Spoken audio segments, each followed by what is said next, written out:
ari kumwe na komiseri mukuru w'ikigo Obere gitoza amakori n'amatagisi. Umushikiranganje w'ikigega ca leta Domitien Ndihokubwayo yatanguye kugendera Societe Burundi Brewery iri mu vyegwa vya Ngozi ihingura ibinyobwa bigizwe n'inzoga Soma Burundi hamwe n'amazi sangwe. Ugo rugendo rwabaye akaryo ku mushikiranganje Domitien Ndihokubwayo na Audace Niyonzima komiseri mukuru wa Obere gutemberezwa mu ruganda birabira uko Burundi Brewery ihingura ayo mazi. Baranaberetse aho bariko batunganya mu ntumbero yo kwagura iryo hinguriro no mu gutera intambwe bagakora ku buhinga bwa kijambere. Abo bategetsi bavuye aho baciye bagendera irindi shirahamwe Sobrit rihingura amatafari akozwe ku buhinga bwa kijambere yo kubaka amazu. Naho nyene uwujejwe uruganda yarabatembereje arabasigurira uko bakora n'akarusho kayo matafari.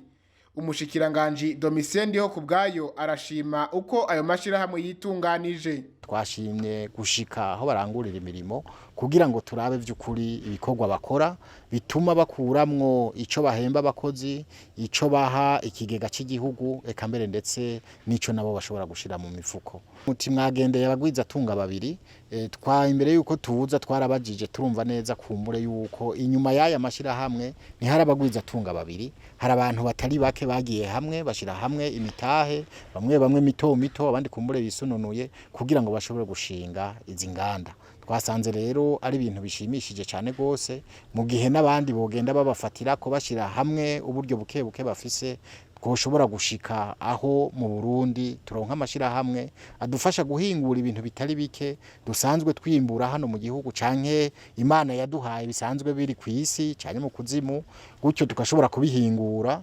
abarundi bagashobora gukoresha ivyakorewe ngaha mu gihugu cacu, eka mbere ndetse intumbero kanaba yuko dushobora no gushorera hanze umwimbo w'umusesekara. Abarongoye ayo mashira hamwe bamenyesha ko kugenderwa n'ababajejwe bibatera intege bikabaha ingufu ko badatamba birorera kandi bakanerekana intambwe baba bagezeko. Urugendo muri Sobrite twagwakire neza cyane gose, baraduteye intege cyane, tugiye gukora n'umwete udasanzwe kuko ibinya bica biduha intege yuko tudatamba twirorera, ko dufise abari imbere zacu kandi batwitayeho bongera bakatwitwararika. Urugendo twagwishimiye cyane kubera abo bategetsi babiri, umushikiranganje w'ikigega ca leta na komisere generale wa Obere baje kuraba aho tugejeje igikorwa cyo kwagura uru ruganda. Bari bazi baheruka ngaha dufise akayizine gatoya cyane, ariko ubu bashoboye kubona iyo turiko turaja tugiye kugira uruganda rukomeye cyane.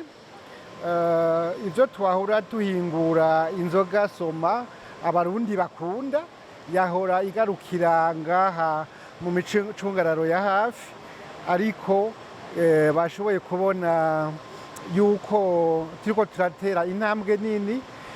Mu ntango z'umwaka wa 2021 tuzoba dufise uruganda runini tuzoshobora gukwiza ikinyobwa Soma mu gihugu cose. Aba bategetsi rero bashimye ivyo turiko turakora. Nanone ko turi mu ndwi yahariye umutangakori, bahabonye yuko mu minsi iza tuzoba turi umutangakori akomeye cyane muri kino gihugu.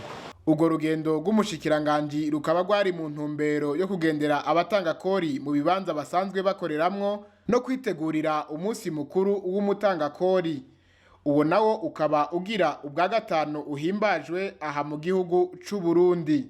Ugo rugendo rukaba rwasozerewe no gutanga amasertifika ku batangakori bose bitavye ihayanishagurishwa ryariko ribera ku mugwa mukuru w'intara ya Ngozi ku kibuga ku Gasaka ka Inarunyonga.